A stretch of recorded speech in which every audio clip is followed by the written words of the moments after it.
As the Blockbuster Buster, I've seen moments of great triumph. I've seen moments of great tragedy. And then there are the moments that I've tried to avoid. This is one of those moments.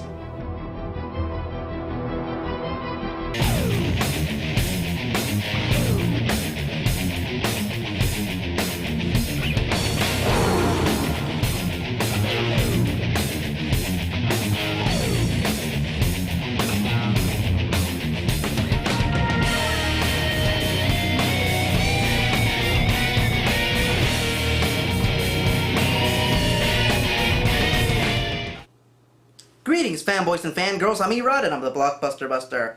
Do you guys want to know who my all-time favorite cartoon character is? Garfield! Created by Jim Davis, Garfield started out as a comic strip character. He ventured into the world of cartoons in 1982 with the animated special Here Comes Garfield, and he's been a beloved animated icon ever since. As I've stated before many times, Animaniacs is one of the greatest animated shows ever made, as it combined great humor with educational programming as well as excellent music. But there was a show that did all of that before Animaniacs, and it did it exceedingly well, and that show was Garfield and Friends.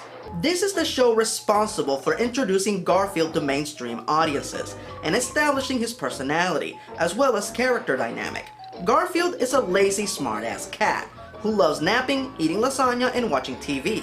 He lives with his owner John, who's a total goober, and his lovable but dim-witted dog Odie, who's often the victim of Garfield's pranks. Garfield is my favorite cartoon character because he's the ultimate heckler. He walks into a situation, observes the stupidity of it, and comments on it in true hilarious fashion. Do you think these make me look cool? Hey, good looking. What time do you get off work? That's my coat rack you're talking to. Hey, he might get lucky this time. Also, he is insanely clever. Mess with him or his family, and he will dispose of you in the most hilarious and ingenious manner.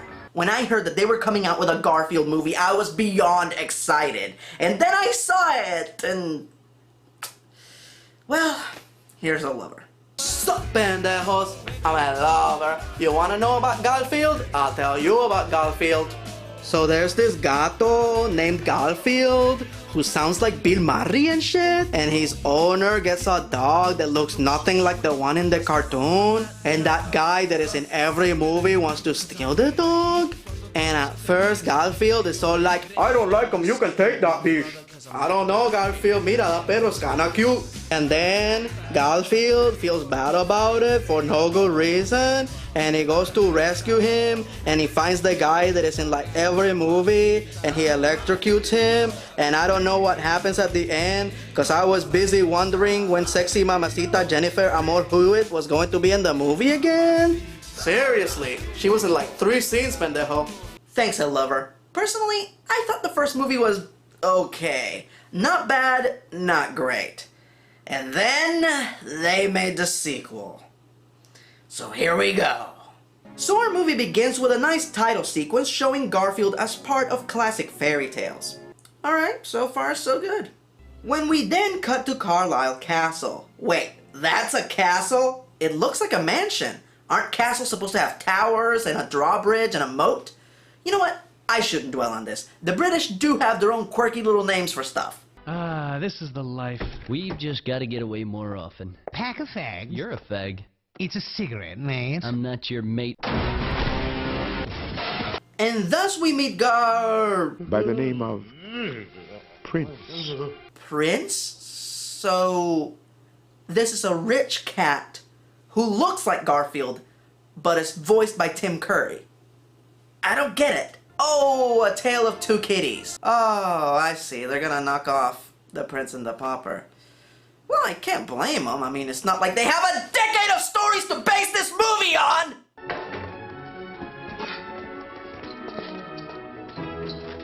Oh, it's good to be the king. Did he just quote Mel Brooks? It's good to be the king. What a pretentious pussy. Hey, that wasn't a curse word. It's what he actually is. Oh, never mind. So we finally cut to Garfield, who break dances now. He's fat, he's lazy, and he's not athletic. This is a record, folks. They got the character wrong in the first second that he's on the screen. I'm the king. Bitch, please. Thus, we are reintroduced to John, played by Breckin-Meyer. Now, I like Breckin-Meyer, but here's one of the problems I had with the first movie. He's completely wrong for the part of John. John is your average lovable goober. He's dorky, awkward, well-meaning, but socially handicapped. Personally, I always felt Judge Reinhold is better suited for this role. And they also got Liz wrong. Again, nothing against Jennifer Love Hewitt, who is a fellow Garfield fan. Oh, you silly cat, I love lasagna too! But they basically turned Liz into your average, boring, interchangeable girlfriend character. That's not Liz! Liz is snarky, sarcastic, and very witty. So, Liz, how about dinner tonight? I don't feel safe around you, big fella. I might yawn myself to death. I would have gone with Janine Garofalo for this. But no, they went with the young pretty people instead and disregarded the integrity of these characters. I guess I shouldn't complain, this could have been far, far worse. Oh. Sorry. So John is trying to prepare a romantic evening in which he intends to propose to Liz. And thus, we run into the next and biggest problem with these movies. Garfield is an asshole! He ruins John's evening for no good reason. Yes, Garfield is selfish, and he loves to pull pranks, but he generally doesn't act like a dick unless he has a motivating factor. Like, for example, if John's date had somehow gotten in the way of Garfield's comfort. But that doesn't happen here. Garfield's just a dick for dick's sake. Garfield, you ate the whole turkey? Well, yeah. What a pompous p***y. Really? You're gonna do that every time? Anyway, Garfield cockblocks John, and Liz basically says, I have to go to England because of a contrived plot convenience. I'm gonna go too, even though she'll probably be back in a week and I could potentially propose then. So John is set to go to England, for no good reason, and he intends to leave Garfield and the lame-ass dog that they claim is Odie at the kennel. Alright, this is where Garfield shines. Let's see how he uses his wit and ingenuity to— I can't afford one. What must be provided for me by the court? Never mind. Lame! So we cut to Carlisle Castle, where the mistress of the manor has apparently passed away, and her family gathers for the reading of the will. Her nephew, played by one of my all-time favorite actors, Billy Connolly, thinks that he will inherit the fortune. But surprise, she left her money to her stupid-ass worthless cat. And Billy will only get the fortune if the cat dies. That's the plot to the Aristocats. So you're ripping off both the Aristocats and the Prince and the Pauper.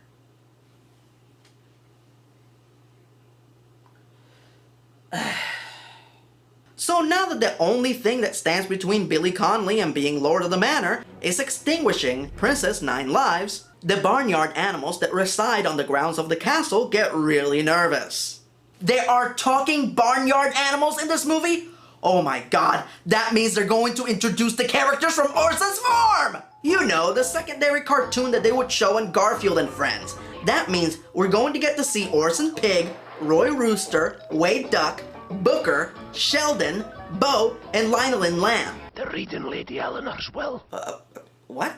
Who is that supposed to be? I've got a bad feeling about this. I don't recognize— Watch, if Lord Dodges gets the estate, we're done for. Ugh, never mind. So now that Garfield is in England, what is he going to do? Be the douchebag rude American, of course! What would you do if you were asked to give up your dreams for freedom? What would you do if asked to make the ultimate sacrifice? Would you think about all them people who gave up everything they had? Would you think about all them who wanted us? And would you start to feel bad? Freedom isn't free. No, there's a hefty thugging fee. And if you don't throw in your bucko five, who will? Oh, Garfield, you don't have to be a world-traveling American douchebag. We had Tara Reid for that. Stupid girls, stupid girls, stupid girls. So Billy Connolly throws Prince in the river, like in that other movie, and thus we get the plot convenience ridden portion of this flick, in which our two protagonists switch places. Oh, bath time for you, buddy. Well, that's the best news I've had all day. You know, I like Tim Curry, but why exactly did he do Prince's voice like Nigel Thornberry? Roly-poly. Hello, Hoggy. Smashing whale pants. Lord Nelson's trousers, it's a Yeti. Splendiferous. That's the spirit, poodles. And so, Garfield takes Prince's place. Now, is Garfield worried that he might never see John and Odie again? Does he even miss his best friends? Is he at all concerned that John and Odie are probably worried sick about him right now? Nope! He's too much of a greedy, self-centered little douche face. If Jim Davis wasn't such a nice guy, he'd probably murder the producers of this thing with a hacksaw. And what is that? Your playhouse. Oh, I needed a playhouse. I've got a house inside of a house. Does this castle make my butt look a little too big? Fit you like a glove. Oh, right into childhood. Go ahead and play it.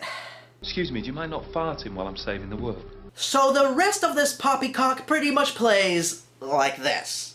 Garfield is a greedy little fuck. Billy Connolly tries to kill him, it backfires, he's humiliated. John tries to propose to Liz, he gets cock-blocked. Lather, rinse, repeat. Man, I have never seen Billy Connolly humiliated in such a disgraceful manner. Don't look.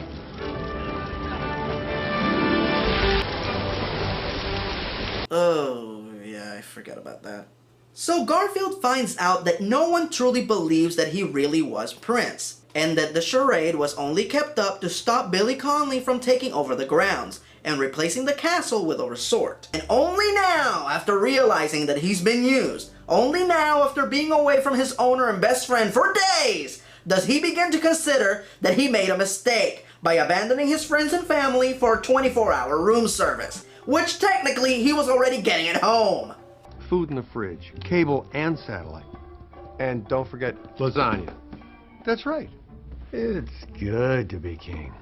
Bitch, please. What a dumb pussy. So finally, Prince makes it back to Carlisle Castle. And of course, when he runs into Garfield, they do the classic mirror gag, which is really impressive. When it's being done by two live-action actors. When it's two computer-animated characters, and you can just copy and paste one animation sequence in front of the other, not so much. So now that the two tabbies are together, and everyone is brought up to speed, Garfield agrees to help Prince and the rest of the animals to stop Billy Connolly from taking over the castle. Now we have two options for the following sequence. The producers of this film can either apply the very specific trademark brand of cleverness that Garfield has used to solve his problems in over 182 episodes of his show, or they can go with the same tired old slapstick bullshit that they've injected into nearly every children's film since Chris Columbus's Home Alone. You're a goofy goober! We're all goofy goobers! Goofy, goofy, goober, goober!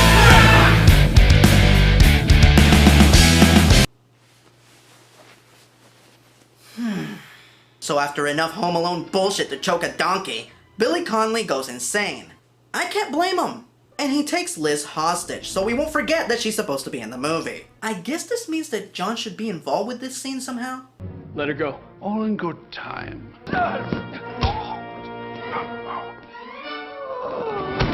Good for you. Now finish your poorly written, tacked-on subplot so we can end this thing. Thanks, pal. Liz, will you marry me? Yes. Mazel tov. This movie's a felonious feline of failure. Everything that the last film did somewhat well is completely undone and bastardized by this movie. They got every character wrong, especially Odie. There's nothing special or intriguing about him in this movie. They could have completely erased him from this movie and it wouldn't have made one bit of a difference. Garfield and Friends is one of the absolute greatest animated shows ever made. The perfect template to make a film. Why did they ignore it in the making of this travesty is beyond me. Now I know a lot of you are wondering what I think about the new Garfield show, so here it goes. It's good, not as good as Garfield and Friends, but good. They did get Greg Berger to come back and voice Odie again, which is awesome. And while I might be sad that Lorenzo Music passed away, they didn't just get anyone to replace him, they got the king of voiceover work to play Garfield, Mr. Frank Welker, and that is awesome. So technically, I can't complain. Now before I forget, there is an episode of Garfield and Friends with a slightly similar plot to this movie. The episode is called Home Away from Home, in which Garfield does run away, but he does so because of a disagreement with John, and it doesn't take him more than a few hours to learn his lesson. Bill Murray as the voice of Garfield does a pretty good job. It's not his fault that the character wasn't written well. Oh, you guys probably want me to mention the Bill Murray-Lorenzo Music connection. Alright, here we go. I think nearly everyone who's ever been on the internet has said this already, but I'll humor you. In the Ghostbusters movie, Bill Murray played Dr. Peter Venkman, who was played on the real Ghostbusters cartoon by Lorenzo Music, the voice of Garfield. And then, Bill Murray played Garfield in the movies. Well, here's the part that you may not know.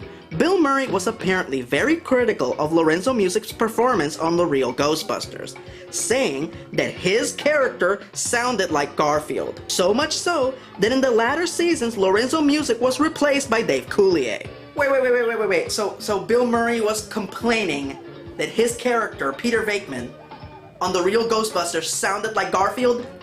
That's because you sound like Garfield, you nincompoop! And I'm sure that he eventually caught on to this, because he played Garfield in both of these crappy movies. So do you have any regrets? Garfield, maybe? Well, Bill Murray, I hope you learned that karma is a bitch.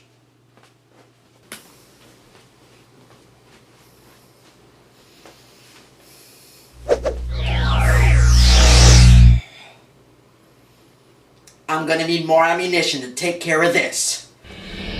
All-Father, King, Wise Man, and War Maker, bring forth the power of the old Stormbreaker!